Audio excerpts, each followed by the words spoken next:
हमारे इस video session में आपका स्वागत है।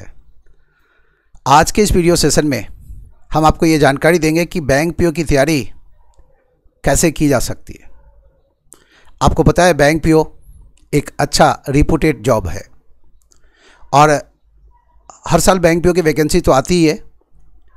IBPS पीओ के माध्यम से SBI की भी वैकेंसी अलग से आती है। रीजनल रूरल बैंक्स में भी बैंक पीओ बैंक क्लर्क की भी वैकेंसी आती है। RBI ग्रेड B ऑफिसर्स की वैकेंसी आती है। RBI से असिस्टेंट की भी वैकेंसी आती है। तो अपॉर्चुनिटीज़ बहुत हैं, परंतु समस्या यह है कि बच्चों को ये नहीं पता होता है कि हमें इसकी तैयारी कैसे करनी चाहिए। बच्चे अनमने तरीके से तैयारी कर रहे होते, बिना किसी योजना के तैयारी कर रहे होते। और यदि आपको सफल होना है तो आपको एक अच्छी योजना बनानी पड़ेगी। अच्छी योजना का मतलब क्या है कि पहले तो आपको पता हो कि किन किन सब्जेक्ट से क्वेश्चंस आने, किन किन टॉपिक से क्वेश्चंस आने और किस टॉपिक से कितना क्वेश्चन आना है। आपको बता दें, बैंक पीओ का जो एग्ज़ाम होता है वो 2 चरणों में होता है, एक तो प्रीलिम्स और दूसरा मेंस। और ऐसा ही होता है बैंक क्लर्क के साथ भी, प्रीलिम्स और मेंस। बैंक पीओ में इंटरव्यू भी है तीसरे चरण में। तो बैंक पीओ के लिए प्रीलिम्स और मेंस की तैयारी हम कैसे करें? यदि आप एक बार बैंक पीओ की तैयारी कर लेते हैं, बैंक पीओ का पूरा सिलेबस कवर कर लेते हैं, तो बैंक क्लर्क की भी तैयारी आपकी हो जाएगी। और एक बैंक क्लर्क के रूप में यदि आप अपॉइंट होते हैं तो प्रमोशन से आप आने वाले दिनों में ऑफिसर बन सकते हैं। तो यह भी एक अपॉर्चुनिटी है लोगों के पास कि बैंक क्लर्क के रूप में अपनी जगह बना लिए और भविष्य में ऑफिसर बन गए। दूसरा, ऑफिसर बनने का सीधा मौका है बैंक पीओ का एग्ज़ाम क्वालिफाई करना। प्रीलिम्स में 100 क्वेश्चंस होते हैं, जिसमें से 30 क्वेश्चंस होते हैं इंग्लिश से, 35 क्वेश्चंस क्वांटिटेटिव एप्टीट्यूड से और 35 क्वेश्चंस होते हैं रीजनिंग से। तो पहले बात करते हैं कि बैंक पीओ के लिए मैथ्स की तैयारी के लिए हमें क्या करना चाहिए। बैंक पीओ के लिए जो मैथ्स का 35 क्वेश्चंस आता है, आपको कोशिश ये करनी है 30+ सही बना दे। वैसे ही रीजनिंग के सेक्शन में जो 35 क्वेश्चंस आते हैं, आपको कोशिश करनी है उसमें भी 30+ सही बना दे। और रीजनिंग और इंग्लिश में जो 30 क्वेश्चंस होते हैं, तो आपको कोशिश ये करनी है 25+ सही बना दे। और ऐसा करने के लिए बहुत ही अच्छी योजना बना करके अपने आप को तैयार करना होता है। तो बैंक पीओ में मैथ्स का जो सेक्शन है जिसमें 35 क्वेश्चंस मिलना है आपको, जहाँ 30+ का लक्ष्य होगा, इसके लिए कौन कौन सा टॉपिक पढ़ना, किस किस टॉपिक्स से प्रश्न रहेगा और क्या क्या पढ़ना चाहिए हमें। तो देखिए, आप बैंक पीओ में मैथ्स का सेक्शन कहलाता है क्वांटिटेटिव एप्टीट्यूड, जिसे हम QA कहेंगे। क्या कहलाएगा? क्वांटिटेटिव एप्टीट्यूड, QA कहलाएगा। देखिए, आप क्वांटिटेटिव एप्टीट्यूड में जो चैप्टर्स हमें पढ़ना है, इनमें 7 चैप्टर्स प्रमुख है। ये 7 चैप्टर्स बड़ा रोल निभाते हैं।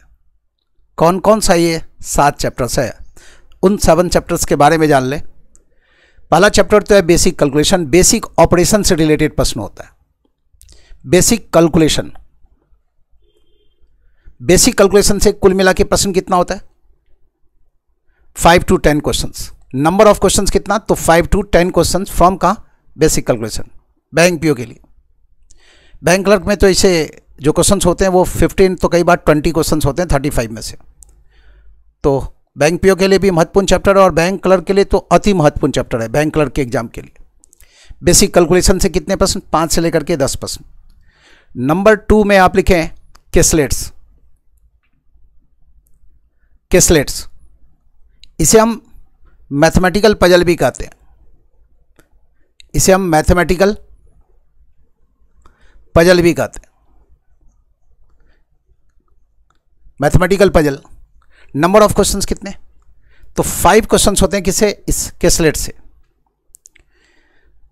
तीसरा चैप्टर वो है equation, quadratic equation, linear equation और मिले जुले इक्वेशंस के कुछ क्वेश्चंस होते हैं। कितने क्वेश्चंस? 5 क्वेश्चंस। 5 प्रश्नों के लिए आपको ये चैप्टर पढ़ना है। कौन सा? इक्वेशन का। 4th चैप्टर के रूप में लिखें, चौथा chapter number series. Number series. Number series के अंदर भी अलग अलग फॉर्मेट का क्वेश्चन आता है और नंबर सीरीज से प्रश्न कितना, तो 5 क्वेश्चंस। इन चैप्टर्स के अलावा जो चैप्टर्स पढ़ना है वो जान लें। डाटा सफिशिएंसी, डाटा सफिशिएंसी कितने प्रश्न, 5 क्वेश्चंस तक। डाटा सफिशिएंसी से कितने प्रश्न मिल सकते हैं आपको, 5 प्रश्न। और data interpretation, data interpretation, data interpretation जिसे हम संक्षेप में डीआई भी कहते हैं। डाटा इंटरप्रिटेशन मतलब डीआई, कितना क्वेश्चन, 5 to 10 क्वेश्चन होता है प्रीलिम्स में। और मेंस की बात करें तो 20+ क्वेश्चन होता है मेंस में डाटा इंटरप्रिटेशन से। बैंक पीओ के पेपर में मैथ्स के सेक्शन में जो सबसे बड़ा चैप्टर है वह यही है, कौन सा, डाटा इंटरप्रिटेशन। और 7 चैप्टर के रूप में लिखें permutation combination, permutation combination and probability, permutation combination and probability. इस चैप्टर से कितना प्रश्न मिलना है, तो 2 to 5 क्वेश्चन, 2 से लेकर के 5 प्रश्न तक मिल सकता है आपको। किससे, इससे, परमुटेशन कॉम्बिनेशन और प्रोबेबिलिटी से। आप ये जो क्वांटिटेटिव एप्टीट्यूड का सेक्शन है आप इसे 2 पार्ट में बांट करके पढ़ लें। और ये जो है इसे आप पार्ट 1 नाम दे दें, पहला पार्ट, जिससे अधिकांश क्वेश्चन होता है। 35 क्वेश्चंस में से 25 क्वेश्चंस लगभग इन्हीं चैप्टर से होते हैं। मतलब इन 7 चैप्टर्स पर आपका कमांड हो गया तो समझ लीजिए कि 25 क्वेश्चंस आप आराम से बना पाएंगे। अब बात करें पार्ट 2 की। पार्ट 2 में जो चैप्टर्स हैं वो कौन कौन सा पढ़ना है आपको, तो बाकी जो चैप्टर्स बच गए वो पार्ट 2 की श्रेणी में है। अब प्रश्न उठता है यहां पर कि बाकी चैप्टर्स क्या क्या, तो परसेंटेज, जिसका डीआई के अंदर भी यूज है, परसेंटेज, प्रॉफिट एंड लॉस। हाँ, ये भी ध्यान रखें कि इन चैप्टर से यदि क्वेश्चन रहा तो एक एक प्रश्न मिलेगा आपको। Profit and loss, average, partnership, partnership, ratio and proportion, अनुपात एंड अनुपात और समानुपात, रेशियो एंड प्रोपोर्शन, अनुपात और समानुपात, मिक्सर, चैप्टर्स का नाम नोट डाउन करते चले जाएं, मिक्सर, एजेस, उम्र संबंधी प्रश्न, time and distance, time and distance, boats and stream, time and distance, boats and stream, train, races and games, races and games,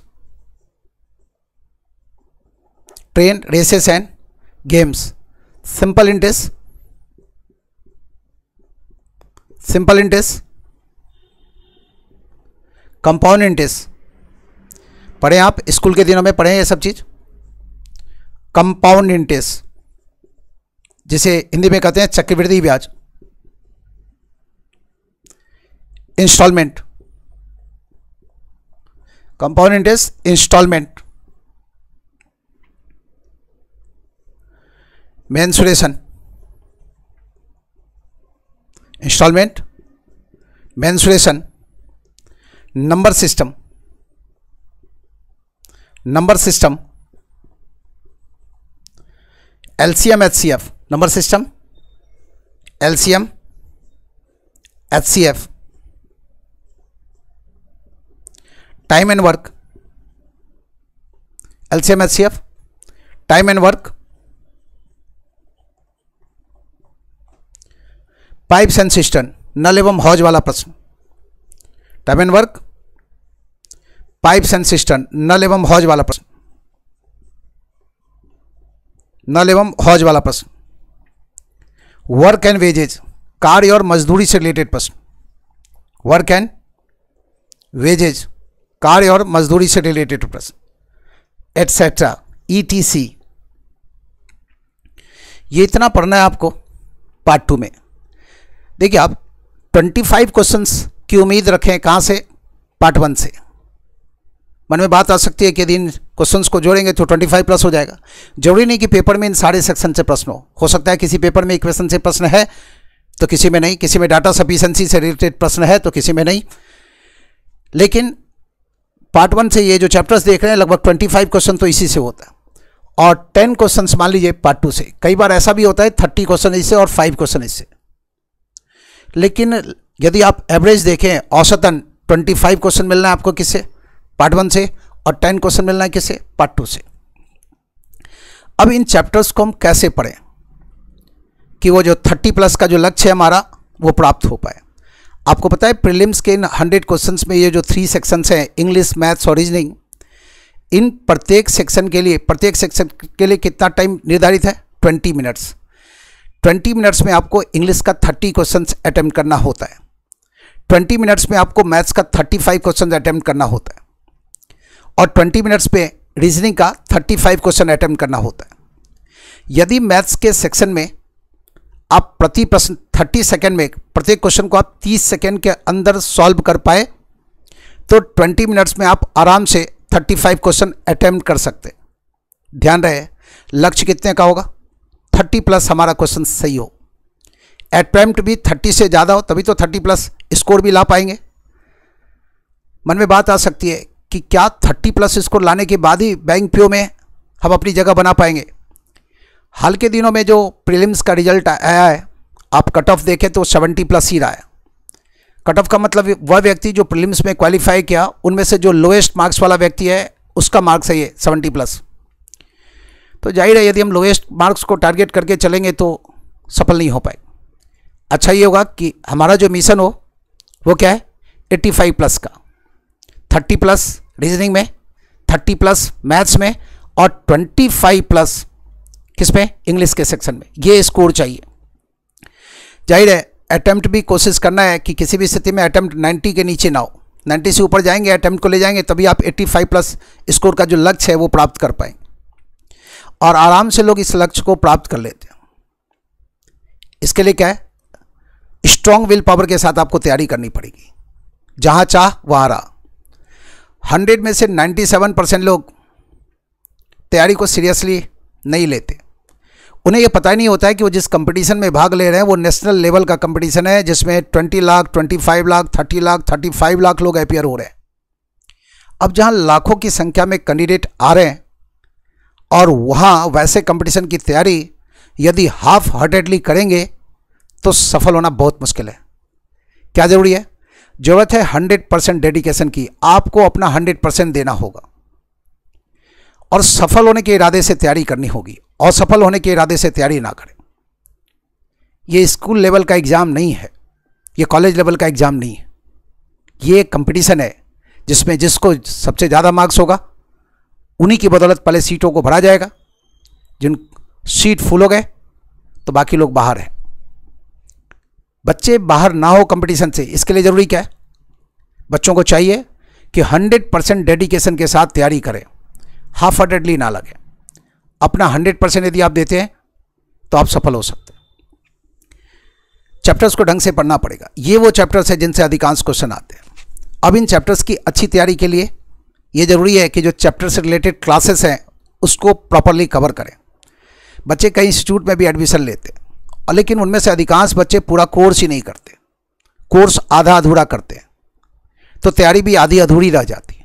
और आधी अधूरी तैयारी से हम वो मुकाम हासिल नहीं कर सकते जो जीवन में मुकाम हासिल करना चाहते हैं।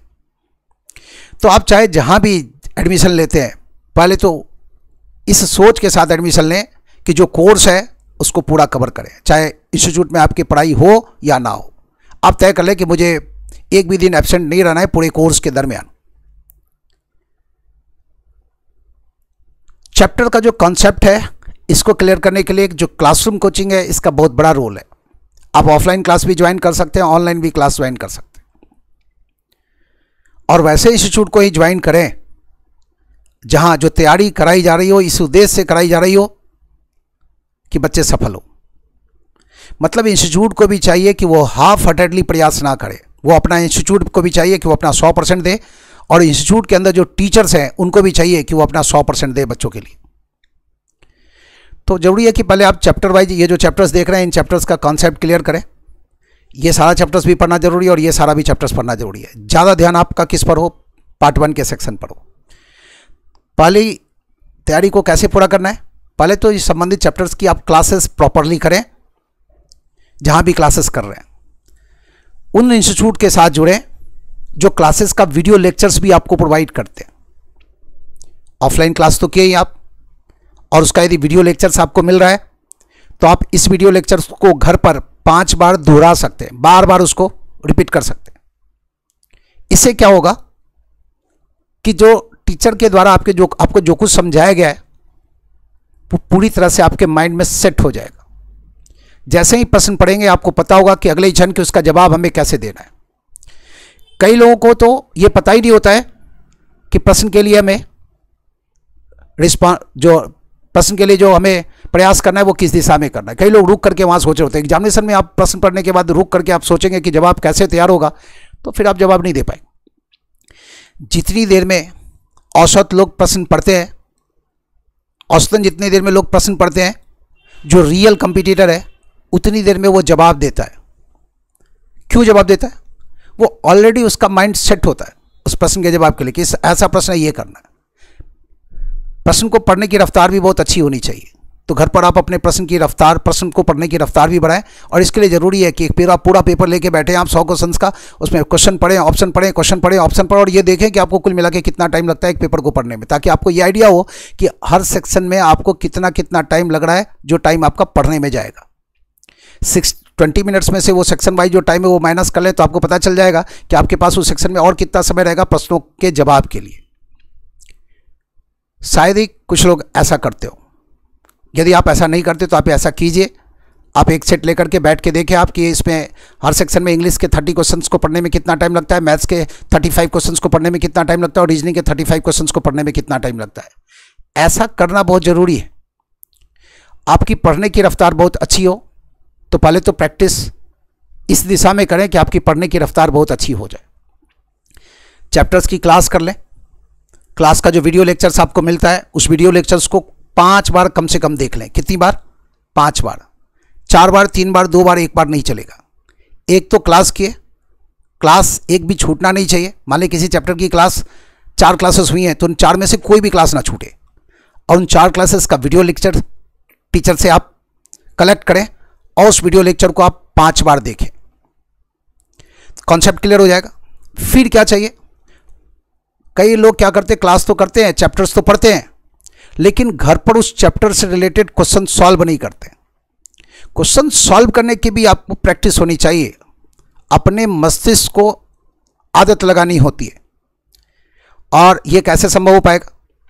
यह संभव हो पाएगा उस चैप्टर वाइज आप क्वेश्चन सॉल्व करें। तो मेरी सलाह है, जैसे मान लीजिए आप बेसिक कैलकुलेशन की क्लास करते हैं तो आपको क्या चाहिए? बेसिक कैलकुलेशन का 5 टेस्ट पेपर सॉल्व करें, और हर टेस्ट पेपर कितने क्वेश्चंस का होना चाहिए? कम से कम 100 क्वेश्चंस का। बेसिक कैलकुलेशन से 5 प्रश्न आता है, आप 100 क्वेश्चंस का 5 टेस्ट पेपर सॉल्व करें। शुरू के दिनों में ध्यान इस बात पर हो कि प्रश्न बनाने आ जाए, आपको सॉल्व करने आ जाए। बाद के दिनों में ध्यान इस बात पर हो कि उसको टाइमली सॉल्व करने की कोशिश करें। और फिर उसके बाद के चरणों में कोशिश ये होनी चाहिए कि विदिन 30 सेकेंड कोई भी प्रश्न मुझसे सॉल्व हो जाए। कोई प्रश्न यदि 5 सेकंड में सॉल्व होता है तो कुछ प्रश्न ऐसा भी है जिसमें कि आप 40 सेकंड भी दे सकते हैं, तो टाइम एडजस्ट हो जाएगा। कोशिश क्या करनी है कि जो प्रश्न है आपसे कितनी देर में बन जाना चाहिए? 30 सेकंड्स के अंदर बन जाना चाहिए। तो इसके लिए चैप्टर की जो क्लास है वो बड़ा रोल प्ले करता है, और क्लास के साथ वो वीडियो लेक्चर जिसको आप 5 बार वॉच किए। और उसके बाद क्या है? इस चैप्टर से रिलेटेड 5 टेस्ट पेपर। जहां भी आप क्लास करते हैं आप संबंधित इंस्टीट्यूट से उससे रिलेटेड, उस चैप्टर से रिलेटेड 100 क्वेश्चंस का जो टेस्ट पेपर है वो लें और वो घर जाकर के सॉल्व करें। यदि वो जो 5 टेस्ट पेपर है, और जरूरी नहीं है कि उसको एक ही बार सॉल्व करें, आप उन 5 टेस्ट पेपर को पहले तो एक राउंड सॉल्व कर दें और कोशिश करें कि 4-5 राउंड ऐसा संभव हो पाए। 4-5 राउंड जब आप ऐसा करेंगे, माइंडसेट हो जाएगा उन प्रश्नों के जवाब के लिए। लोग 5 बार ये टेस्ट, पहले तो लोग ऐसे अब क्लास लगाने के बाद अधिकांश लोग क्वेश्चन सॉल्व भी नहीं करते, और यदि कोई किया भी तो एक राउंड बनाया, दूसरी बार नहीं बनाता है व्यक्ति। ख्याल रखें, जब तक आप रिपीट नहीं करेंगे इन चीज़ों को, कंटिन्यू प्रैक्टिस नहीं करेंगे, वो दमखम नहीं आएगा जिस दमखम की आवश्यकता है। तो क्या करना है, ये 100 क्वेश्चंस का 5 टेस्ट पेपर लें और उसको भी 4-5 बार बनाएं। पहले तो एक राउंड पूरा करें, फिर ऐसे करते हुए दूसरा राउंड, तीसरा राउंड, चौथा राउंड और 5वां राउंड। टाइम लगेगा इसमें, लेकिन आप ऐसा नहीं करेंगे तो बैंक पीओ की तैयारी में आपको 5 साल लग जाएगा। तो बेहतर क्या है कि 5-5 बार बना लें, वो ज़्यादा आसान है, बजाय इसके कि इसी काम के लिए, इसी प्रोजेक्ट पर 5 साल काम किए। और यदि नहीं बनाएंगे तो 5 साल के बाद भी रिजल्ट पॉजिटिव नहीं आना है, 5 साल के बाद भी स्थिति जस की तसी होगी। तो क्या करना है, क्या बताएं, चैप्टर की क्लास करें, संबंधित चैप्टर का वीडियो 5 बार वॉच करें, और उससे रिलेटेड जो 100 क्वेश्चन का 5 टेस्ट पेपर है उसको बार बार सॉल्व करें। जैसे ही आप ये 5 बार इन 5 टेस्ट पेपर को सॉल्व करेंगे, विश्वास रखिए बेसिक कैलकुलेशन के प्रश्नों में आपको दिक्कत नहीं आएगी, आपका टाइम भी सेट हो चुका हो। और जहाँ कहीं भी आप क्लास करेंगे, ऐसे प्रश्नों को कैसे टैकल करना है, कैसे हैंडल करना है, संबंधित टीचर के द्वारा जरूर सिखाया जाता है। हमारे यहाँ भी जो क्लासेस चलती हैं ऑनलाइन और ऑफलाइन, इसमें हम लोग अपने बच्चों को यही सिखाते हैं। बेसिक कैलकुलेशन जब पूरा हो गया, देखिए बेसिक कैलकुलेशन का रोल केवल यहीं तक नहीं है, अन्य चैप्टर के प्रश्नों में भी लास्ट में आप क्या करते हैं, कैलकुलेशन ही करते हैं। तो रीडिंग स्किल तो अच्छी होनी ही चाहिए, कैलकुलेशन भी आपका फास्ट होना चाहिए, तो मैथ्स में आप बहुत अच्छा कर सकते हैं। उसके बाद कैसलेट्स में आपको पता है कैसलेट्स का 5 क्वेश्चन आता है। यहाँ भी आपको क्या करना है, 100 क्वेश्चंस का टेस्ट पेपर इकट्ठा करना है। 5 टेस्ट पेपर नहीं इकट्ठा हो रहा है तो 2 ही टेस्ट पेपर इकट्ठा कर लीजिए और इसी को 5 बार बनाने की कोशिश कीजिए। चैप्टर्स की क्लास करें, क्लास में जो कुछ सिखाया गया उसको जाके 5 बार वॉच करना है, वीडियो वॉच करना है, और फिर इस चैप्टर का जो 100 क्वेश्चन का टेस्ट पेपर है, 5 नहीं मिला, दो टेस्ट पेपर मिला, 100 क्वेश्चन का 200 क्वेश्चन हो गया, उसको 5 बार बनाएंगे। कितनी बार बनाएंगे, 5 बार। उससे कम बनाने का ना सोचें, नेशनल कंपटीशन में भाग लेने जा रहे हैं। यदि आप उससे कम बार बनाते हैं तो स्कोर कितना आना है, 100 में से 60 आएगा, 65 आएगा, 50 आएगा, 55 आएगा, 45 आएगा, 40 आएगा, और इसी स्कोर पर लटके रह जाएंगे। टीचर ये नहीं चाहता कि उसके बच्चे असफल हो। टीचर क्या चाहता है, उसके बच्चे, जितने भी बच्चे उसके साथ जुड़े हो, वो सारे लोग सफल हो। और फिर सफल होने के लिए टीचर का तो काम है क्लास में कॉन्सेप्ट क्लियर कर देना, स्ट्रेटजी दे देना, क्वेश्चंस उपलब्ध करा देना, जो क्वेश्चंस बनाना है। लेकिन बनाने का जिम्मा टीचर नहीं उठा सकता। बनाने का जिम्मा किसको उठाना है, बच्चों को उठाना है। उसके बाद जैसे ये कैसलेट्स हो गया, जैसे ही आप कैसलेट्स का 500 क्वेश्चन बनाएंगे, कैसलेट्स पर भी आपकी पकड़ हो जाएगी। बहुत पहले आप 100-200 क्वेश्चन पहले, बहुत पहले क्या है, लोग 100-200 क्वेश्चन बना करके भी जगह बना लेते थे। लेकिन आजकल कंपटीशन इतना टफ हो गया कि 100-200 से क्वेश्चन से काम नहीं चलेगा, 500 क्वेश्चन बनाने का सोचे। फिर इक्वेशन में है, इक्वेशन से कितना क्वेश्चन आता है, 5 क्वेश्चन आता है। फिर वही यहाँ भी वही सलाह, पहले राउंड में क्लास करनी है, आपको ढंग से क्लास करनी है, और टीचर्स को भी पूरा टाइम देना, अनुकूल माहौल बना के रखना है क्लास में, ताकि टीचर अपनी बात आपको समझा सके। और टीचर को भी चाहिए एक एक चीज़ से आपको वाकिफ़ करा दे, ताकि इक्वेशन का जो भी प्रश्न आपके पेपर में दिखाई दे वो आप बना पाए। और फिर 100 क्वेश्चंस का वो 5 टेस्ट पेपर बनाना है। कितनी बार बनाना है, 5 बार क्लास करनी है, 5 बार क्लास का वीडियो वॉच करना है, और जो 100 क्वेश्चंस का 5 टेस्ट पेपर है उसको 5 बार बनाना है। फिर वैसे ही नंबर सीरीज, वैसे ही डाटा सफिशिएंसी और डाटा इंटरप्रिटेशन और परम्यूटेशन कॉम्बिनेशन के प्रश्नों के साथ भी करना है। देखिए, डाटा इंटरप्रिटेशन बैंक पीओ में सबसे बड़ा चैप्टर है। बैंक क्लर्क के एग्जाम में सबसे बड़ा चैप्टर हो जाता है बेसिक कैलकुलेशन, चूंकि लगभग आधा क्वेश्चन बेसिक कैलकुलेशन से ही होता है 35 क्वेश्चन में से। बैंक पीओ के लिए डाटा इंटरप्रिटेशन बड़ा रोल प्ले करता है। बैंक डाटा इंटरप्रिटेशन से क्वेश्चन कितना आता है, 5 to 10 क्वेश्चन। और ये जो कैसलेट्स देख रहे हैं आप, ये भी डीआई का ही पार्ट है, डाटा इंटरप्रिटेशन का ये भी हिस्सा कहलाता है। यदि इसको भी जोड़ दे तो 15 क्वेश्चन तक आपको डाटा सफिशिएंसी से, डाटा इंटरप्रिटेशन से मिल सकता है। डाटा सफिशिएंसी के प्रश्नों में जो डाटा सफिशिएंसी में जो 5 प्रश्न होते हैं वो 5 अलग अलग चैप्टर से रिलेटेड होते हैं। टाइम एंड वर्क से मिल सकता है question, simple interest compound interest से क्वेश्चन मिल सकता है, ट्रेन से मिल सकता है, ट्रिग्नोमेट्री नहीं, मेंसुरेशन से क्वेश्चन मिल सकता है। ट्रिग्नोमेट्री से तो बैंक पीओ में क्वेश्चन नहीं आता, एसएससी वगैरह में आता है क्वेश्चन है। मेंसुरेशन से क्वेश्चन मिल सकता है, डाटा सफिशिएंसी में प्रॉब्लम बेस्ड ऑन एजेस से क्वेश्चन मिल सकता है। तो डाटा सफिशिएंसी का भी जो 5 प्रश्न आता है वो अलग अलग चैप्टर से आता है, और अधिकांश मामलों में जो चैप्टर से वो यही है जो बताया आपको। कौन कौन सा? Time and work, pipe system, work and wages से 1 प्रश्न, इन तीनों से मिला जुला 1 प्रश्न। सिंपल इंटरेस्ट, कंपाउंड इंटरेस्ट या कल इंस्टॉलमेंट, इनसे मिला जुला 1 प्रश्न। 1 प्रश्न एजेज का, 1 प्रश्न मेंसुरेशन का मिलना है, 1 प्रश्न मिलना है ट्रेन, बोर्ड सिस्टम या टाइम एंड डिस्टेंस से। कभी कभी प्रश्न नंबर सिस्टम से भी होता है। तो मान लीजिए डाटा सफिशिएंसी का 5 प्रश्न आता है, और ये 5 प्रश्न मुख्य रूप से यदि 10 चैप्टर से आते हैं तो आप उन 10 चैप्टर्स को इस पॉइंट ऑफ व्यू से पढ़ें कि डाटा सफिशिएंसी के प्रश्नों में भी आपको इससे मदद मिले। तो क्लास प्रॉपरली करें इन चैप्टर्स का, और इन चैप्टर्स के क्लासेस के वीडियो को 5 बार वॉच करें। जो समझाया गया है उस पर ज़्यादा फोकस करें, और जो असाइनमेंट दिया गया है, जो टेस्ट पेपर दिया गया है, उसको 5-5 बार बना लें।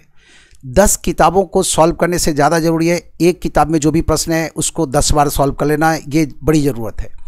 आप जब प्रश्नों को बार बार सॉल्व करेंगे तो आप ऐसा मत समझिए कि एक ही प्रश्न को जब दोबारा बनाएंगे तो इससे क्या फ़ायदा मिलेगा। जब दोबारा बनाएंगे तो उस समय आपके मन में विचार आएगा कि इन ऐसे प्रश्नों को हम ऐसे सॉल्व करें तो और तेज़ी से सॉल्व हो सकता है। मन में आने वाले ये जो विचार है ये आपको इनोवेटिव मेथड से वाकिफ़ कराएंगे। आपके मेथड में नयापन आएगा, आपके मेथड और इम्प्रूव होंगे, समय की बचत होगी, और विद इन टाइम आप ये काम कर पाएंगे। जो क्वेश्चन आप 5 स्टेप्स में बनाए पहली बार, 5वीं बार बनाते बनाते वो क्या होगा, वही क्वेश्चन आपसे सिंगल स्टेप में बनेगा, और इसका परिणाम ये होगा कि काफ़ी इम्प्रूवमेंट आएगा। और कई रफ वर्क का कई हिस्सा जो आप उधर कर रहे होते हैं, कई नंबर का स्क्वायर कर रहे होते हैं, कई नंबर का क्यूब कर रहे होते हैं, उनमें से कई नंबर का स्क्वायर, कई नंबर का क्यूब तब तक आपको याद हो जाएगा जब आप 5 बार बनाएंगे इन चीज़ों को। तो समझ रहे आपको क्या कहा गया? पहले तो क्वेश्चंस को तेज़ी से पढ़ने की प्रैक्टिस करनी है, संबंधित चैप्टर की क्लास करनी है, और एक बार नहीं करना, एक बार क्लास करके वीडियो वॉच करना है आपको। एफर्ट कर सकते हैं तो और एक इंस्टीट्यूट के अलावा बाद में एक इंस्टीट्यूट से एक राउंड कवर हो गया तो दूसरे इंस्टीट्यूट से भी आप एक राउंड कवर कर सकते हैं कोर्स। इससे भी फ़ायदा मिलता है, अलग अलग टीम से पढ़ने को मौका मिला, आपके मेथड और इम्प्रूव होंगे। और फिर उसके बाद संबंधित चैप्टर्स के क्वेश्चंस की प्रैक्टिस करनी है। ध्यान रहे, बिना इस काम किए, बिना यह किए आपकी तैयारी अधूरी रह जाएगी। और अधिकांश लोग जो गलती करते हैं वो ऐसी ही गलती करते हैं। क्या गलती करते हैं? क्लास तो किए लेकिन उस क्लास का वीडियो वॉच नहीं करते। दूसरी गलती क्या करते हैं? संबंधित चैप्टर का क्वेश्चंस ज़्यादा से ज़्यादा क्वेश्चन नहीं बनाते, 10-20 क्वेश्चन बना के सोचते हैं चैप्टर पूरा हो गया, तो उससे काम नहीं होगा। 100 क्वेश्चंस का 5 टेस्ट पेपर बनाने का सोचे, और बार बार बनाने का सोचे। कितनी बार? तो कम से कम वो 5 टेस्ट पेपर आप 100 क्वेश्चन का 5 बार बनाए। समय की चिंता ना करें, इस पर काम करने का सोचें, क्योंकि ये महत्वपूर्ण चैप्टर्स हैं। जब आपका ये सारा चैप्टर ठीक हो जाए, मन में बात यहाँ पर ये आ सकती है कि डाटा इंटरप्रिटेशन के लिए परसेंटेज का कॉन्सेप्ट क्लियर होना चाहिए। तो जब आप डाटा इंटरप्रिटेशन का क्वेश्चन सॉल्व करेंगे तो क्वेश्चन सॉल्व करने के दरमियान जब टीचर इन चैप्टर्स को डिस्कस कर रहा होता है तो परसेंटेज, एवरेज, रेशियो, प्रोपोर्शन का जो बेसिक कॉन्सेप्ट है उससे आपको अवगत कराते हुए ही इन चैप्टर्स को कवर करता है टीचर। जो लोग इस क्षेत्र में काम कर रहे होते हैं, 15-20 सालों से वो लोग काम कर रहे होते हैं, और उनको आइडिया होता है कि क्या क्या समझा दिया जाए जिससे डाटा इंटरप्रिटेशन के क्वेश्चंस को आसानी से सॉल्व कर सकते हैं। तो बिना इन चैप्टर्स को पढ़े भी इन चैप्टर्स की तैयारी की जा सकती है, और लोग करते आ रहे हैं, तो आप भी ऐसा कर सकते हैं। बेसिक आइडिया होना चाहिए परसेंटेज का, रेशियो प्रोपोर्शन का, एवरेज का, और उससे काम चल जाता है। काम चल जाता है मतलब अच्छा कर सकते हैं आप। और जब ये सारा ये जो 7 चैप्टर से ये कवर हो गया, फिर आपको आना है किस में? इन चैप्टर्स में आना है, पार्ट 2 के इन चैप्टर्स में, जिससे 10 क्वेश्चंस होते हैं। देखिए, आप जब आप इन 7 चैप्टर्स को कवर करेंगे तो आपका अनुभव इतना बढ़ चुका होगा कि ये जो 10 प्रश्न है, बिना इन चैप्टर्स को पढ़े भी इन 10 में से कम 5 प्रश्न तो आप बनाना सीख जाएंगे। क्यों? क्योंकि टीचर के द्वारा इन चैप्टर्स को पढ़ाते वक्त कॉन्सेप्ट का जो हिस्सा आपको समझाया गया है, कॉन्सेप्ट के समझाए गए उन्हीं हिस्सों की बदौलत आप इन 10 क्वेश्चन में से तो 5 क्वेश्चन तब बना पाएंगे जब आप इन चैप्टर्स को पढ़े भी नहीं हैं तब भी। हाँ, और फिर जब आप इस चैप्टर्स को बारीकी से पढ़ेंगे प्रॉपर तरीके से, तो फिर क्या है, इन चैप्टर से आने वाले इन 10 क्वेश्चंस पर भी आपकी बहुत ज़बरदस्त पकड़ होगी। नॉलेज आपके पास इतनी होनी चाहिए कि जो टीम प्रश्न बनाती है उस टीम से आपके पास ज़्यादा अच्छा अनुभव हो। और ये अनुभव कैसे मिल सकती है आपको, ये अनुभव कैसे प्राप्त हो सकता है आपको? तो ज़रूरत है कि आप अच्छे कोचिंग में एडमिशन लें ताकि आप अच्छी तरह से पढ़ सकें और ऐसे टीचर्स हो जो आपको ढंग से पढ़ा सके। ये वो चैप्टर्स है मैथ्स के सेक्शन में जो पढ़ना है आपको। Percentage, profit and loss, average, partnership, ratio proportion, mixture, ages, time and distance, boats and stream, train, races and games, simple interest, compound interest, instalment, mensuration, number system, LCM HCF, time and work, pipe and cistern, work and wages, ETC. आप देखिए, आप इसमें जो ये races and games है, इससे बहुत कम अवसरों पर प्रश्न है। बैंक पीओ में एलसीएम एचसीएफ से भी बहुत कम अवसरों पर प्रश्न है, और ये वर्क एंड वेजेस का भी सीधा क्वेश्चन बहुत कम मिलता है। लेकिन इसके बावजूद आपको यह चाहिए कि आप इन चैप्टर्स को भी उतनी ही श्रद्धा, उतनी ही निष्ठा के साथ पढ़ें, ताकि आपको इसका पूरा पूरा फायदा मिल पाए। अब इन चैप्टर्स की कैसे तैयारी करेंगे, फिर यहाँ भी वही बात लागू होती है। क्या करना है, हमें संबंधित चैप्टर की क्लास करनी है, पूरी क्लास शुरू से लेके लास्ट तक। मतलब ये ना हो कि आपकी क्लास जितने बजे शुरू होती है, आप आधे घंटे बाद से क्लास में शामिल हुए। जैसे ही आपकी क्लास मान लीजिए सुबह 8 बजे शुरू होती है और आप 8:30 से आप उस क्लास में आए, तो आप अपना काम खुद खराब किए, क्योंकि शुरू के आधे घंटे में टीचर्स के द्वारा जो कुछ समझाया गया वो आप समझे नहीं, उससे आप वंचित रह गए। और परिणाम क्या होगा कि बाकी का जो सेक्शंस, बाकी का जो टाइम आप क्लास में दिए, वो उतना शायद फ्रूटफुल ना हो जितना फ्रूटफुल तब होता जब उस क्लास में आप शुरू से बैठे होते। ख्याल ये रखिए, आपको ये अपना सिद्धांत का हिस्सा बना लेना है कि टीचर के क्लास में आने से पहले आप अपनी क्लास में अपनी जगह पर जाके बैठ गए हो, यह भी इंश्योर करना होता है। मान लीजिए टीचर क्लास स्टार्ट कर चुका है और आधे घंटे के बाद आप क्लास में एंट्री कर रहे हैं, कहने का मतलब यह है आप सफल होना नहीं चाहते, और ये तरीका नहीं है जिसके माध्यम से लोग सफल हुए। जो भी लोग सफल हुए वो अपना 100% दिए। तो क्लास में टाइमली अवेलेबल होना चाहिए। अच्छी सलाह तो यही है कि टीचर के क्लास में इन करने से पहले आप अपनी सीट पर जाके बैठ जाएं। तो ये वो चैप्टर्स है, इसकी क्लास करनी है आपको शुरू से लेकर लास्ट तक। संबंधित चैप्टर की क्लास में जो कुछ सिखाया गया उसका वीडियो कलेक्ट करें, उस वीडियो का लिंक टीचर से इकट्ठा करें और घर पर उसको रिवाइज करें। कितनी बार? 5 बार। ये बात ना भूलें। क्यों 5 बार? नेशनल लेवल का कंपटीशन है, पूरे भारत से लोग आएंगे, टॉप कॉलेज से भी लोग पढ़ने के बाद, कई लोग तो इंजीनियरिंग करने के बाद बैंक पीओ की तैयारी कर रहे होते। दिग्गज लोगों से के बीचों में मुकाबला होता है। तो 1-2 बार पढ़ने से वो काम नहीं बनना है। संबंधित टीचर की जो क्लास है उसको 5 बार वाच करेंगे तो फंडा क्लियर हो जाएगा। अब जब फंडा क्लियर हो चुका है, फिर उसके बाद क्या करना है? उसके बाद आपको चैप्टर वाइज 5 टेस्ट पेपर आपको बनाना है। कितने क्वेश्चन का? 100 क्वेश्चन का।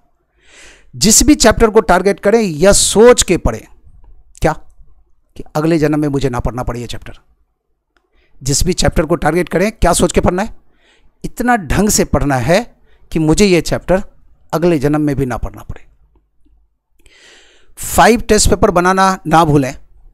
जैसे ही आप ये 5 टेस्ट पेपर बनाएंगे तो उस चैप्टर से रिलेटेड जितना भी कठिन प्रश्न आपके सामने आना है, वो सारा प्रश्न आपको दिख चुका होगा प्रैक्टिस सेशन के दरमियान ही।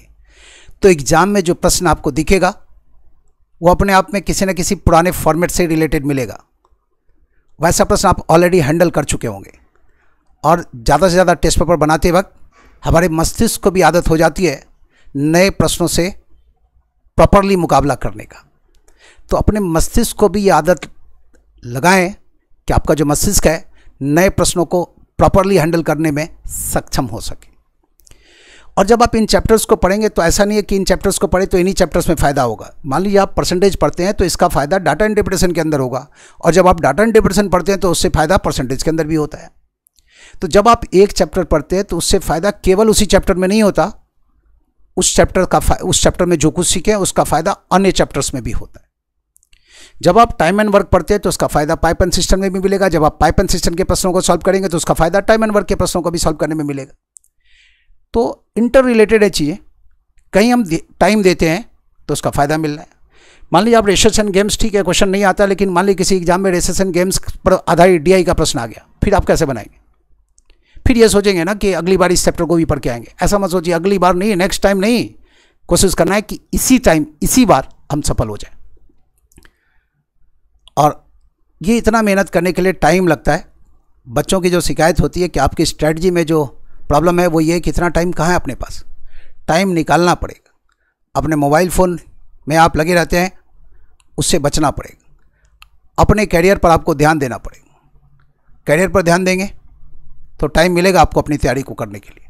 हाँ, लेकिन शुरुआत उन चैप्टर से करें जिससे कि आपको जल्दी से जल्दी आप अपने आप को तैयार कर पाए। यही वजह है कि मैथ्स के सेक्शन में बात कर रहे हैं इन 7 चैप्टर्स को पहले फिनिश करने का, ताकि 25 क्वेश्चंस पर आपकी पकड़ बन जाए और फिर बाकी के इन चैप्टर्स को आप हैंडल करें। और अल्टीमेटली वो जो 30+ का लक्ष्य है जो बताया गया है, आप इस पर काम करेंगे तो 30+ का लक्ष्य प्राप्त हो जाएगा। क्या करना है फिर से सुने। पहले स्टेज में रीडिंग स्किल ठीक करना है, दूसरे स्टेज में क्लास करनी है, तीसरा जो स्टेज होगा संबंधित चैप्टर का ज़्यादा से ज़्यादा क्वेश्चन बनाना है टेस्ट पेपर के रूप में 500 क्वेश्चंस।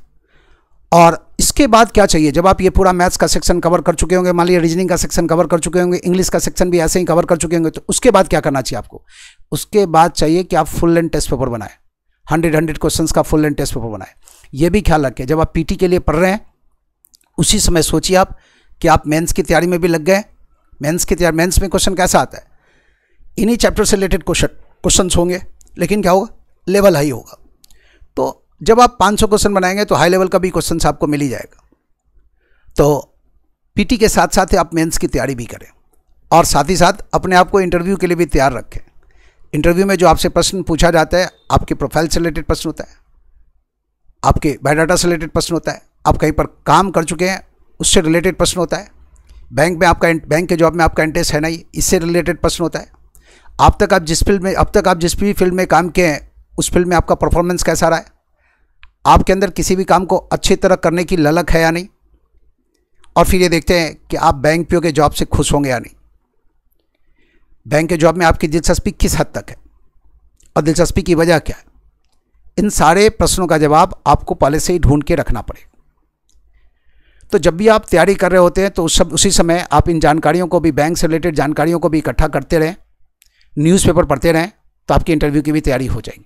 न्यूज़पेपर पढ़ने से इंग्लिश के सेक्शन में भी फ़ायदा मिलेगा, आपकी पढ़ने की रफ्तार बढ़ेगी, तो मैथ्स और रीजनिंग के सेक्शन में भी उससे बेनिफिट मिलेगा, करंट अफेयर्स में आपको फ़ायदा मिलेगा, देश की इकोनॉमी से भी आप वाकिफ़ होंगे, और इंटरव्यू में आप जब प्रश्नों का जवाब देंगे तो ईजी महसूस करेंगे। क्यों?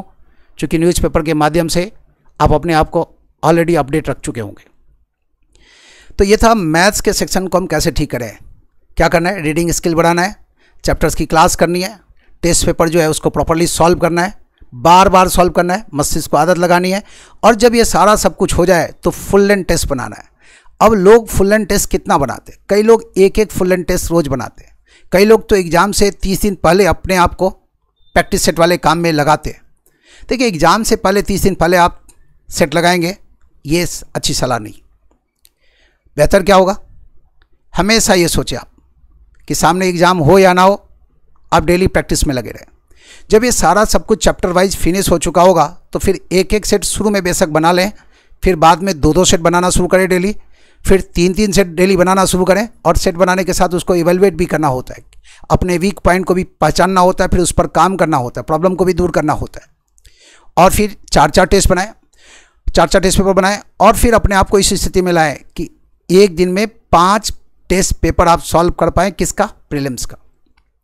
जैसे ही आप अपनी स्थिति को इस पोजीशन में ले आएंगे कि 5 टेस्ट पेपर आप बना रहे हैं, और आप अपने वीक पॉइंट को जब ढूंढेंगे तो आप पाएंगे कि नहीं, अभी वीकनेस सब लगभग दूर हो चुका है, ठीक है, तो आगे फिर मेंस के लिए भी सेट वगैरह बनाना शुरू कर दे। लेकिन अपने आप को जल्दी से जल्दी उस स्टेज में लाना होगा। तो ये इतना काम पूरा कर लेंगे तभी तो आप उस स्टेज में अपने आप को ला पाएंगे जहाँ से आप फुल लेंथ टेस्ट पेपर बना सकें। ख्याल रखिए, आप एक फुल लेंथ टेस्ट रोज़ बना करके आप नेशनल कंपटीशन में उस व्यक्ति को मात नहीं दे सकते जिसका मिशन 85+ का होता है। 85+ मतलब 100 में से 85 से अधिक सही बनाना, उससे मुकाबला है आपका, और उससे मुकाबले में जीतने के लिए आपको भी उसी रंग में आना होगा, उसी जोश में आना होगा, उसी लय में आना होगा। हाफ हार्टेडली तैयारी से काम नहीं चलेगा, अपना 100% देना होगा, और 5 सेट रोज़ बनाने की स्थिति में अपने आप को जल्दी से जल्दी लाना होगा। लेकिन यदि आप चैप्टर वाइज अपने आप को ठीक नहीं किया और टेस्ट पेपर बनाएंगे तो इससे फ़ायदा नहीं है, क्योंकि आपके पास कई चैप्टर्स में वीकनेस उस समय महसूस होगा कि कई चैप्टर्स में वीकनेस तो पड़ा हुआ है, कई चैप्टर्स का तो कॉन्सेप्ट क्लियर नहीं है, तो हर दिन टेस्ट में उस चैप्टर से रिलेटेड क्वेश्चंस आपके गलत होते रहेंगे, तो मनोबल डाउन होगा। तो पहला राउंड क्या है, चैप्टर वाइज तो अपने आप को ठीक कर लें। जब आप इन चैप्टर्स वाइज अपने आप को ठीक कर लेंगे तो चैप्टर्स में जो वीकनेस है वो दूर हो चुका होगा, और जब आप फुल लेंथ टेस्ट पेपर बनाएंगे आप, तो वहाँ पर वो कमजोरी आपको नहीं दिखेगी, तो फिर क्या है, और भी ज़्यादा टेस्ट पेपर बनाना संभव हो पाएगा। लेकिन यदि आप चैप्टर वाइज नहीं पूरा किए हैं तो ये 5-5 टेस्ट पेपर बनाने से फिर आपको कोई फ़ायदा नहीं है। क्यों? क्योंकि आपको पेपर जो टेस्ट पेपर बनाने के बाद इवेलुएट करना है, आपको देखना है जो वीकनेस है उसको दूर करना है। जब ये आप चैप्टर वाइज कंसेप्ट ही क्लियर नहीं है तो वीकनेस का भंडार होगा और उन वीकनेस को आप नहीं दूर कर पाएंगे केवल टेस्ट बना करके। तो समझ गए आप कि क्या करना है, क्लास करनी है, उसके बाद चैप्टर्स की प्रैक्टिस करनी है, चैप्टर्स का टेस्ट पेपर सॉल्व करना है, और ये सारा सब कुछ हो जाए तो full length test paper solve करना है। फुल लेंथ भी शुरू में आप शुरू के 15 दिनों तक आप 1-1 सेट रोज बनाएं, 15 दिनों के बाद 2-2 सेट रोज बनाएं, अगले 15 दिनों के बाद 3-3 सेट रोज बनाएं, अगले 15 दिनों के बाद 4-4 सेट रोज बनाएं, और उसके बाद 5-5 टेस्ट पेपर रोज बनाएं। ऐसी पोजीशन में जैसे ही आप आएंगे, विश्वास रखिए आपका सीट सुरक्षित है। आप किसी का हो या ना हो, आपका सिलेक्शन जरूर हो जाएगा। ये तो था मैथ्स के सेक्शन में हम तैयारी कैसे करें। आपको इन चैप्टर से रिलेटेड क्वेश्चंस बाजार में भी मिल जाएंगे। हमारा ऑनलाइन और ऑफलाइन भी क्लासेस होता है, आप चाहे तो हमारे साथ भी जुड़ सकते हैं, ठीक है। और आप यदि जुड़ना चाहते हैं हमारे साथ तो आप हमारे इस नंबर पर कॉल कर सकते हैं। हमारा जो इंक्वायरी का नंबर है वो ये है, देखिए आप 8376846122। आप इस नंबर पर मैसेज कर सकते हैं यदि आप इंटरेस्टेड है ज्वाइन करने के लिए तो, या आप इस नंबर पर भी मैसेज कर सकते हैं 9212681213। ये मेरा पर्सनल व्हाट्सएप नंबर है जिस पर आप व्हाट्सएप कर सकते हैं, मुझे मैसेज भेज सकते हैं। मेरी परेशानी है कि कॉल पिक नहीं कर सकते क्योंकि जनरली क्लास में होते हैं, तो आप इस नंबर पर व्हाट्सएप कर सकते हैं या इस नंबर पर कॉल करके आप डिटेल्स इकट्ठा कर सकते हैं। नया बैच कब से शुरू है और यदि आप शामिल होना चाहते हैं तो आप इस नंबर पर कॉल कर सकते हैं। अब आगे बात करेंगे कि रीजनिंग की तैयारी के लिए हमें किन किन बातों का ख्याल रखना है। देखिए, जो बेसिक चीज़ तो है वो तो वही है जो मैथ्स के साथ है। पहले कोशिश क्या करना है, पहले रीजनिंग के क्वेश्चंस को तेज़ी से पढ़ने की कोशिश करनी है, अपनी रीडिंग स्किल को इंप्रूव करना है। पहले तो आप रीजनिंग का टेस्ट पेपर ले लें 35 क्वेश्चंस का, और ये देखें कि 35 क्वेश्चंस को आप कितनी देर में पढ़ पाते हैं। क्वेश्चन पढ़ना है, ऑप्शंस भी पढ़ना है, ऑप्शंस 5 ऑप्शंस पढ़ना है, क्योंकि जब आप एग्जाम में जाएंगे तो ऑप्शंस तो आपको 5 देखना होता है। तो आप ये मान के चलें, ठीक है, कई बार पहला ही ऑप्शन आंसर होता है तो बाकी 4 ऑप्शन नहीं देखना पड़ा, लेकिन आप ये मान के चलें कि 5 ऑप्शंस को पढ़ते हैं, क्वेश्चंस को पढ़ते हैं तो टाइम कितना लगता है। 35 क्वेश्चंस आप पढ़ के देखें, और जो टाइम लगता है वो आप हमारे कमेंट बॉक्स में आप कमेंट करके भी बता सकते हैं कि मुझे इस 35 क्वेश्चंस के रीजनिंग में टाइम इतना लगा। और फिर वहाँ भी यही करना है, चैप्टर वाइज क्लास करनी है। चैप्टर का जो वीडियो है उसको 4-5 बार वॉच करना है, और उसके बाद जो चैप्टर से रिलेटेड क्वेश्चंस हैं उनका 5 टेस्ट पेपर कलेक्ट कर लेना है 100 क्वेश्चंस का, और उन 5 टेस्ट पेपर को अगले 5 दिन के अंदर बना जाना है। तो 5 दिन यदि आप किसी चैप्टर पर मेहनत करते तो वो 5 दिनों में एक चैप्टर तो आप अपना ठीक कर सकते हैं। और जब तक चैप्टर वाइज क्वेश्चन नहीं बनाएंगे तो टेस्ट पेपर में फिर आपको बहुत दिक्कत आएगी, फिर फुल लेंथ टेस्ट बनाने में बहुत समस्या होगी, वीकनेस आपका ज़्यादा होगा, वीक पॉइंट ज़्यादा होंगे, और उससे फ्रस्ट्रेशन विकसित हो जाए। फ्रस्ट्रेशन होगा, फिर तैयारी आप छोड़ देंगे बीच में। तो चलिए अब आगे बात करते हैं कि रीजनिंग के सेक्शन में हमें क्या क्या पढ़ना है। ये तो था मैथ्स के सेक्शन में, आप चाहें तो इसका एक स्क्रीनशॉट रख सकते हैं। रीजनिंग के सेक्शन में हमें चैप्टर्स कौन कौन सा पढ़ना है, अब आप उन चैप्टर्स का नाम लिखें। आपको पता है रीजनिंग के सेक्शन में भी 35 क्वेश्चंस होगा। जैसे मैथ्स में 35 क्वेश्चंस होता है, वैसे रीजनिंग के सेक्शन में भी आपको मिलना है 35 क्वेश्चंस, और अधिकांश क्वेश्चन जो है वो 10 चैप्टर से ही होते हैं, अधिकांश क्वेश्चन। तो उन 10 चैप्टर्स को यदि आप ढंग से कवर कर लेते हैं तो जो मेजर पोर्शन है वो तैयार हो जाएगा आपका कम से कम समय में, रीजनिंग का सेक्शन। और हम आपको बता ही चुके हैं कि बैंक पीओ के लिए आप यदि आप तैयारी कर लिए तो बैंक क्लर्क की तैयारी भी उसी में हो जाएगी। तो रीजनिंग का सेक्शन ये तो अब तक जो देखे थे वो तो मैथ्स का सेक्शन था, क्वांटिटेटिव एप्टीट्यूड का सेक्शन था। अब बात कर रहे हैं रीजनिंग के सेक्शन की।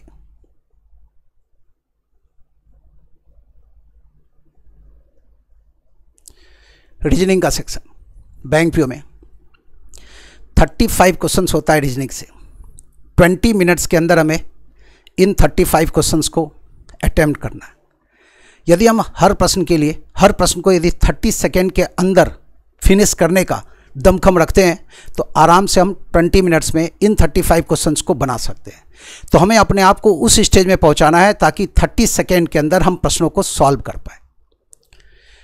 अब क्वेश्चंस किन चैप्टर से आता है, हमें कौन कौन सा चैप्टर पढ़ना चाहिए कि हम रीजनिंग में बहुत ही अच्छा परफॉर्म कर पाए। तो देखिए आप चैप्टर नंबर 1 पहले तो आप सबसे पहले आप रिलेशनशिप के प्रश्नों को सॉल्व करें। रिलेशनशिप इससे बेस्ड, इस पर आधारित जो प्रश्न है वो बनाए। बहुत आसान क्वेश्चन होता है ऐसा, समाज में काफ़ी दिनों से रह रहे हैं।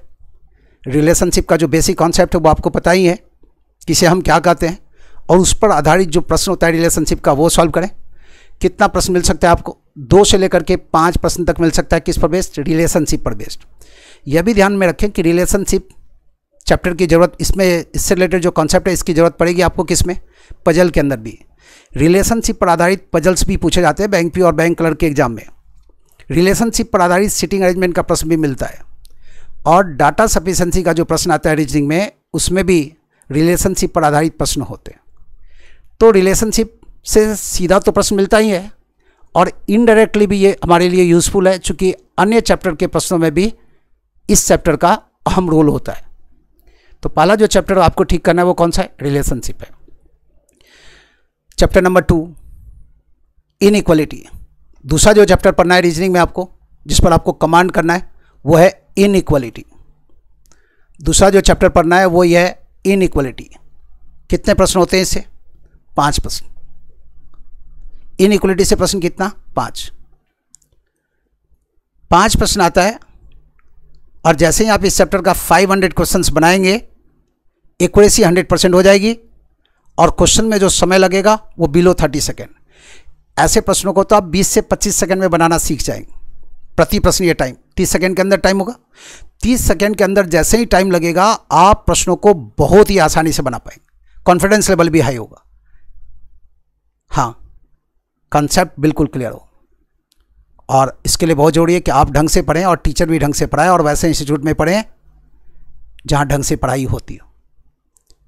तीसरा जो चैप्टर है जो आपको ठीक करना है, थर्ड चैप्टर, वो है सैलोजिज्म। SYLLOGISM। कितना प्रश्न आता है इस चैप्टर से? तो जवाब है 5 क्वेश्चंस। 5 प्रश्नों के लिए चैप्टर पढ़ना है। इस तरह से पढ़ना है कि नींद में भी गलती ना हो। इस तरह से पढ़ना है कि चाहे प्रश्न कैसा भी हो, 30 सेकेंड के अंदर प्रश्न बन पाए। और जानकारी इस चैप्टर में आपको कितनी हो, ख्याल रखिए, किसी भी चैप्टर में आपको कैसी जानकारी इकट्ठी करनी है, आपके पास उस चैप्टर से रिलेटेड इतनी अच्छी जानकारी हो कि वैसी जानकारी उस टीम को ना हो जो टीम ये प्रश्न फ्रेम की है, उससे ज़्यादा अनुभव आपके पास हो। और कोई भी चीज़ असंभव नहीं होता यदि हम सही दिशा में प्रयास करते हैं तो। चौथा चैप्टर जो आपको आगे पढ़ना है, इसमें वो है सीटिंग अरेंजमेंट। चौथा चैप्टर जो पढ़ना है वो है सीटिंग अरेंजमेंट। सीटिंग अरेंजमेंट से रिलेटेड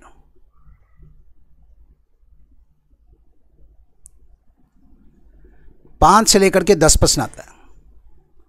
5 से लेकर के 10 प्रश्न। और रीजनिंग में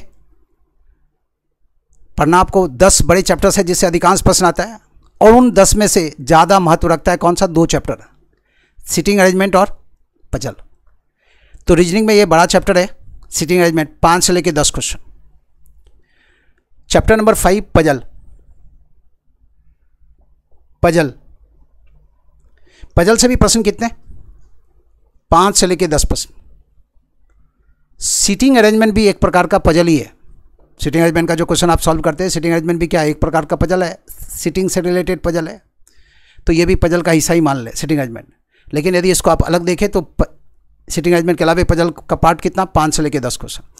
कहने का मतलब ये है कि इन 2 चैप्टर्स को मिला दें तो लगभग 20 क्वेश्चंस तक इन्हीं 2 चैप्टर से है, और 35 क्वेश्चंस में से 20 क्वेश्चन इन 2 चैप्टर से आना, समझ रहे हैं आप इन चैप्टर्स का कितना महत्व है। ये दोनों मिल करके आप कह सकते हैं आधा रीजनिंग है। रीजनिंग के सेक्शन में जितना प्रश्न आता है उसका आधा हिस्सा तो यही दोनों चैप्टर्स कवर कर लेगा। इस चैप्टर्स के महत्व को समझिए। अब इसके बाद जो चैप्टर्स पढ़ना है वो देखिए आप, data sufficiency. Data sufficiency, data sufficiency कितना प्रश्न मिलना है डाटा सफिशिएंसी से? 5 प्रश्न। कभी 3 भी आया, कभी 4 भी आया, कभी 2 भी आया, लेकिन यदि अब तक बैंक पीओ में जो प्रश्न आया डाटा सफिशिएंसी का, यदि उसको उठा के देखें तो आप पाएंगे कि अधिकांश मामलों में प्रश्न कितना है? 5-5 प्रश्न है। Chapter number 7 input output. Input output. कितना प्रश्न मिल रहा है? 5 प्रश्न तक। Chapter number 8 coding decoding, coding decoding, कितना प्रश्न मिलेगा? तो 2 से लेकर के 5 प्रश्न। कोडिंग डिकोडिंग से प्रश्न कितना?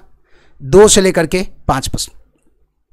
चैप्टर नंबर 9 कोडिंग डिकोडिंग के बाद चैप्टर नंबर 9 देखिए आप, alpha numeric symbol series, alpha numeric symbol series, इससे कितने प्रश्न? तो 5 प्रश्न तक इससे मिल सकते हैं। किसे? अल्फा न्यूमेरिक सिंबल सीरीज से। और चैप्टर नंबर 10 जो आपको पढ़ना है, कौन सा? Critical reasoning, critical reasoning.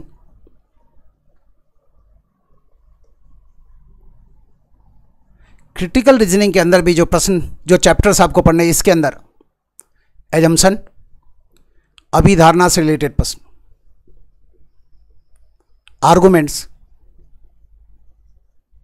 Critical reasoning के अंदर जो प्रश्न जिन चैप्टर्स से रिलेटेड होता है वो है एजम्पशन, आर्गुमेंट्स, तर्क से रिलेटेड प्रश्न, एजम्पशन को हिंदी में बोलते हैं अभिधारणा, कंक्लूजन से रिलेटेड प्रश्न, इन्फरेंस से रिलेटेड प्रश्न, कॉज एंड इफेक्ट, कारण एवं प्रभाव से रिलेटेड प्रश्न, कॉज एंड इफेक्ट से रिलेटेड प्रश्न, कोर्स ऑफ एक्शन से रिलेटेड प्रश्न, कोर्सेस ऑफ एक्शन से रिलेटेड प्रश्न, strengthening and weakening of argument से रिलेटेड प्रश्न। तो आप इसमें ATC लिख दें। ये तो बड़े 10 चैप्टर्स हैं जिससे अधिकांश मामले में अधिकांश प्रश्न जो आते हैं वो इन्हीं से आते हैं। इसके अलावे हाल के दिनों में देखें तो डायरेक्शन भी एक बड़ा चैप्टर हो गया है जिससे ज़्यादा प्रश्न आता है। 2 से 3 प्रश्न डायरेक्शन से रिलेटेड, रैंकिंग और सीक्वेंस से रिलेटेड प्रश्न मिल सकता है एक, रैंकिंग एवं सीक्वेंस इससे रिलेटेड प्रश्न मिल सकता है एक, पेयर फॉर्मेशन से एक प्रश्न, पेयर फॉर्मेशन, अब इसमें ऐसा लिख लें पेयर फॉर्मेशन, इस ग्रुप से छोटे छोटे चैप्टर्स हैं ये, pair formation, word formation, pair formation, word formation, equation, odd one out, odd one out, analogy, odd one out, analogy, odd one out, analogy, ETC। आप ये कह सकते हैं कि ये छोटा छोटा जो चैप्टर्स है इनसे एक एक प्रश्न की उम्मीद कर सकते हैं। पेयर फॉर्मेशन का प्रश्न आया तो एक, वर्ड फॉर्मेशन का प्रश्न हुआ तो एक, इक्वेशन से प्रश्न आया तो एक, ऑड वन आउट से प्रश्न आया तो एक, एनालॉजी से प्रश्न आया तो एक। ये छोटे छोटे चैप्टर्स हैं जो आपको पढ़ लेना चाहिए। इसके अलावा एक चैप्टर और लिख लें जिससे बहुत पहले प्रश्न आया करता था लेकिन इन दिनों नहीं आ रहा है, लेकिन फिर भी तैयार रखें। वो कौन सा है? Decision making, decision making. Mathematical input, chapter number 15 mathematical input. पिछले साल प्रश्न आया इस चैप्टर से, तो बेहतर होगा इसको भी आप पढ़ लें। और पिछले साल इस चैप्टर से मेंस में 5 प्रश्न था, मैथमेटिकल इनपुट। तो इस चैप्टर से यदि प्रश्न आया तो ये 5, डिसीजन मेकिंग का यदि प्रश्न आया तो 5 प्रश्न, यदि इनसे आया तो। लेकिन फिलहाल इन दिनों इन चैप्टर से रिलेटेड प्रश्न कम मिल रहे हैं। मैथमेटिकल इनपुट का तो एक, पिछले साल जो पेपर हुआ उसमें 5 प्रश्न था, और उससे पहले 2008 में आया था 4-5 एग्जामिनेशन में 5-5 प्रश्नों का लॉट। तो इस दृष्टिकोण से इसको पढ़ लें कि यदि आया तो पढ़ लेंगे, लेकिन मुख्य रूप से जो 10 चैप्टर्स है वो ये है। इसके अलावा आप इन चैप्टर्स को पढ़ लें। और भी कुछ चैप्टर्स है जिसको पढ़ लेना चाहिए, जिससे सीधा प्रश्न बैंक पीओ में तो नहीं होता लेकिन उसकी ज़रूरत पड़ सकती है। जैसे कैलेंडर क्लॉक से सीधा प्रश्न बैंक पीओ में नहीं आता, लेकिन मेरी सलाह है उसको भी पढ़ लेना चाहिए। क्या पता किसी पजल में पजल मिल सकता है आपको, कैलेंडर और क्लॉक से रिलेटेड पजल, तो फिर वहाँ ऐसे प्रश्नों को कैसे सॉल्व करेंगे यदि उस चैप्टर से रिलेटेड कॉन्सेप्ट क्लियर आपका नहीं है तो ज़रूरत है कि आप इन चैप्टर्स को ढंग से पढ़ें। और फिर यहाँ पर वही सलाह देंगे, पहले क्या करना है आपको, पहले आपको क्या करनी है, पहले इन प्रश्नों को कितनी देर में आप पढ़ पाते हैं, पहले इसकी प्रैक्टिस करनी है। पहले बनाने की प्रैक्टिस नहीं करनी, पहले तो आप 35 क्वेश्चंस को कितनी जल्दी पढ़ पाते हैं। तो फटाफट पढ़ने की आदत डालें, पंखा तेज करना है। पहले आप इन चैप्टर्स को ढंग से, इन चैप्टर्स के जो क्वेश्चंस है उसको ढंग से पढ़ने की आदत डालें। ये देखें कि कितनी देर में आप पढ़ पाते हैं। टाइम नोट करना है। उसके बाद क्या करना है, फिर चैप्टर्स की क्लास करनी है। क्लास के वीडियो को 5 बार वॉच करना है और फिर संबंधित चैप्टर्स के 100 क्वेश्चंस के 5 टेस्ट पेपर सॉल्व करें।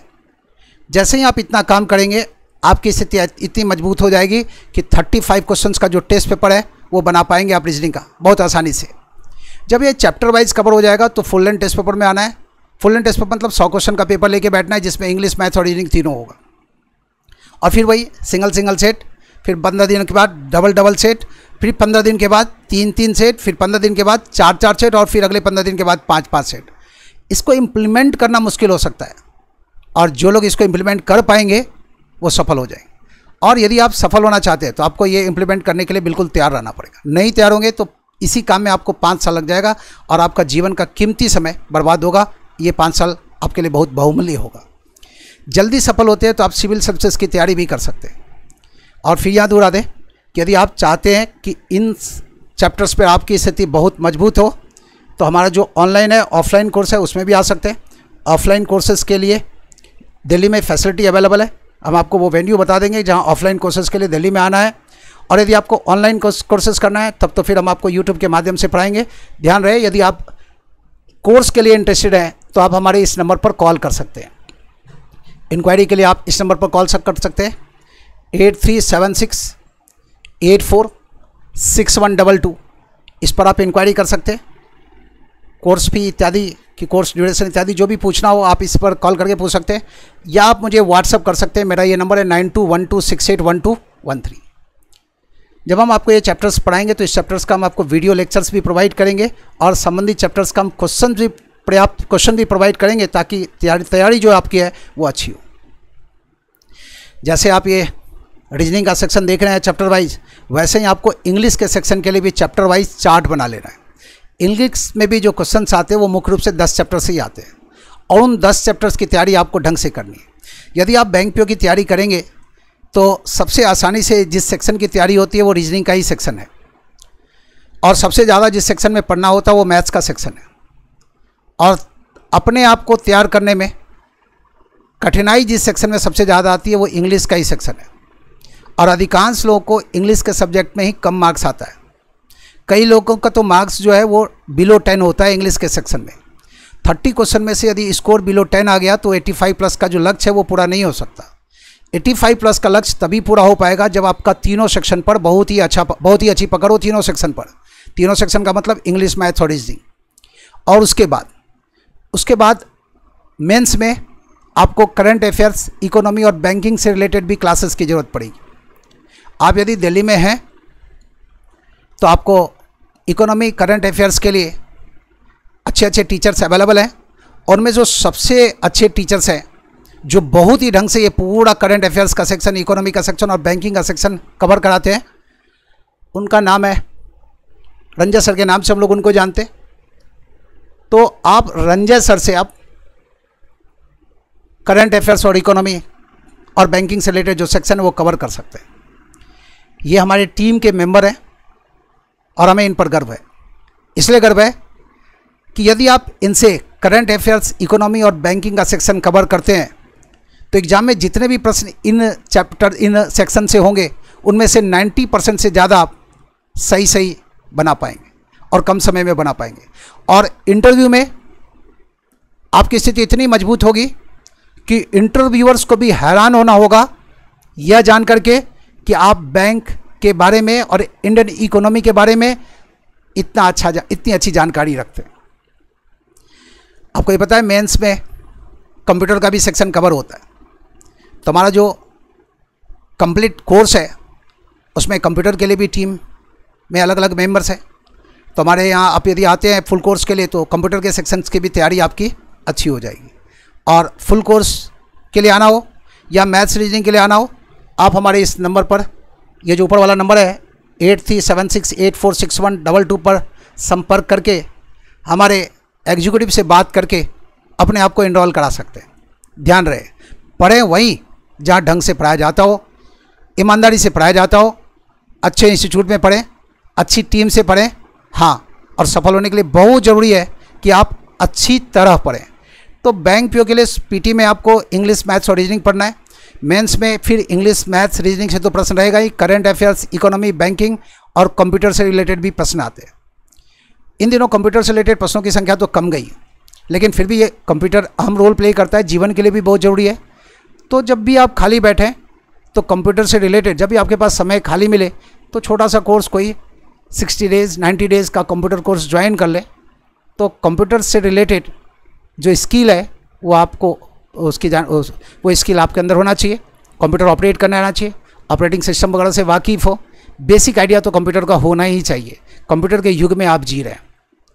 फिर बात आएगी इंटरव्यू के सेशन की। तो जब आप इंटरव्यू के लिए इंटरव्यू की तैयारी, तो आपका जब आप मेंस की तैयारी के लिए आप बैंकिंग पढ़ेंगे तो वहीं आपके इंटरव्यू के अधिकांश हिस्सों की तैयारी हो जाएगी। और उसके बाद यदि आप चाहते हैं फिर से ब्रशअप करना इन चीज़ों को, तो आप फिर से हमारे इंटरव्यू कोर्स में भी एडमिशन ले सकते हैं। और इन सारे कोर्सेस में एडमिशन लेने के लिए जो इंक्वायरी का नंबर है वो ये है, और मेरे वाले इस नंबर पर आप व्हाट्सअप कर सकते हैं। ठीक है, मन से पढ़ें, दिल से पढ़ें, ढंग से पढ़ें, तो आप सफल ज़रूर हो जाएंगे। और हम लोग जो आपको नोट्स प्रोवाइड करेंगे, ठीक है, वो सफिशिएंट होगा आपको अपने आप को बैंक पीओ, बैंक क्लर्क के एग्ज़ाम के लिए तैयार करने के लिए। हाँ, लेकिन यदि कोई बाज़ार में भी अच्छी किताबें अवेलेबल है तो आप चाहे तो उसको भी खरीद सकते हैं।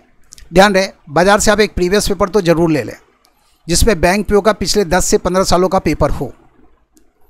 ऑनलाइन भी पेपर आप डाउनलोड कर सकते हैं, अलग अलग वेबसाइट पर भी ये पेपर्स अवेलेबल है। लेकिन ख्याल रखिए, पेपर वहीं से डाउनलोड करें जहाँ पेपर का डिटेल एक्सप्लेनेशन भी अवेलेबल हो, ताकि जो क्वेश्चन आपसे ना बने, आप डिटेल एक्सप्लेनेशन के माध्यम से आप उसको समझ सकें। तो आज के इस वीडियो सेशन में बस इतना ही।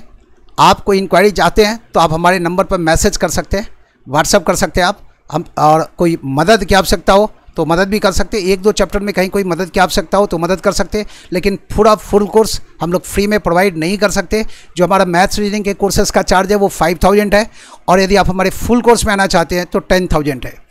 बाज़ार में कई लोग ये 10000 का कोर्स 1000 में भी प्रोवाइड करते हैं, लेकिन बात फिर वही आती है कि 10,000 रुपये का हम एक मोबाइल फ़ोन लें और 1000 रुपये का एक मोबाइल फ़ोन लें, कहीं ना कहीं फ़ीचर्स में अंतर तो होता ही है।